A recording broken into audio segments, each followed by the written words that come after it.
There is a Japanese word called Ikigai.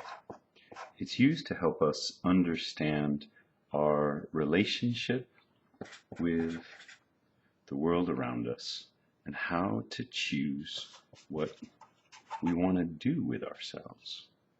The Ikigai concepts ask you to understand the things that you love doing, the things at which you're great, the things that others need, and the things that others will pay for. So for you, it's about knowing what you love and knowing what you can really do. And for others, it's about understanding their needs and understanding what they're willing to pay for. These are all different things. When you find something that you love and at which you're great, the concept of Ikigai calls that your passion. And there's a lot of commencement speech, address kind of thing that says, follow your passion.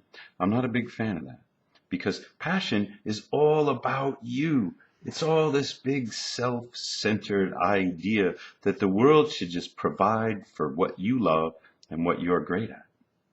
If you get away from the idea that we all should just be following our own passion, that we should be sensitive to what the world needs and what it's willing to pay for, then we might find ourselves going down the love route and providing for what the world needs, which Ikigai calls a mission.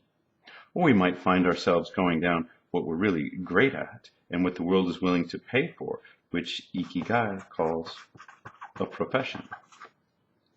If we completely set ourselves aside, if we weren't considering ourselves, but we were only responding to the world around us, that is, others, we might find that the world is willing to pay for something that it needs. And despite the fact that we don't love it and we might not be great at it, we could call it a vocation. Sometimes that's called a job.